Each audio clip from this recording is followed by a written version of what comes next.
Sir বর্ষাতে নগর স্কুলকেও বর্ষাতে আমাদের কৈলাসরে বৃষ্টি হলে এরা ডুবে যায়। একটা বিষয় রাঙাউটি হয়ে একটা গ্রাম আছে, এখান থেকে ওইখানে টাউন পর্যন্ত বাঁধ নির্মাণের জন্য 7 কিলোমিটার জমি অধিগ্রহণ করা আছে। যখন আমাদের সরকার ছিল তখন 2টা বাঁধ কম্পিটিশনে নির্মাণ কাজ চলছে, বাংলা এবং ইন্ডিয়া। তখন আমরা প্রস্তাব দিলাম প্রশাসনিক লেভেলে মিটিং করে মাত্র 50 ফুটের মধ্যে 2টা বাঁধ জড়ো করা হয়েছে, যার কারণে দুনো দিকে বাঁধ নির্মাণ প্রয়োজন পড়ে নেয়।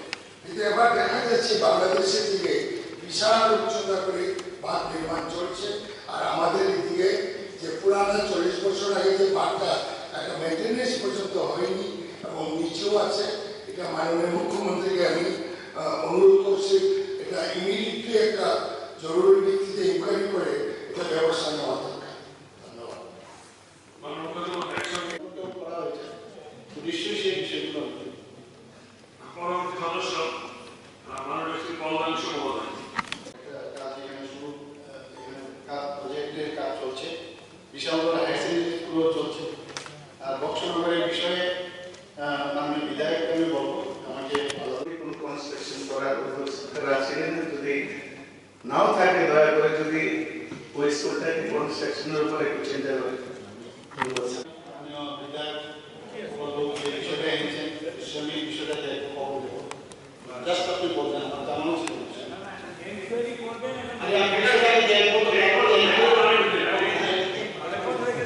এই আলোচনা হতো না, যখন রোড করে নীলবাবুকে উনি বলবেন, প্রত্যেক সময় মুখ্যমন্ত্রী দাঁড়িয়ে বলতে হয় আগেও তো আলোচ করেছেন না, উনি তো রেসপন্স করছেন। গুরুত্ব বুঝবেন, গুরুত্বটা বুঝবেন, হাউসে লাইট করবেন না।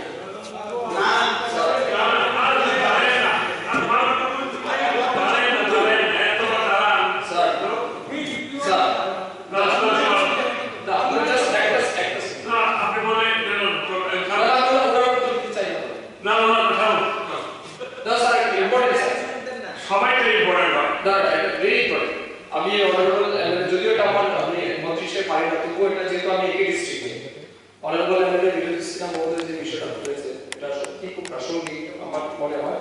এবং মাননীয় মুখ্যমন্ত্রীর কাছে আমি আবেদন করবো, এটা যেহেতু 2 দেশের বিষয়, এটা খুব সিরিয়াস ম্যাটার থাকে। কারণ এই সামনে বর্ষা আসছে, মানে এইবার যে বর্ষা গেল অগ্রগতি অনেকটা বেঁচে গেছে এই কারণে, কারণ বাংলাদেশের পাড়টা কিন্তু জলের স্রোতে ডেকে যাওয়ায় মানে জলটা বাসা হচ্ছে, যার কারণে আমরা অনেকটাই বেঁচে গেছি।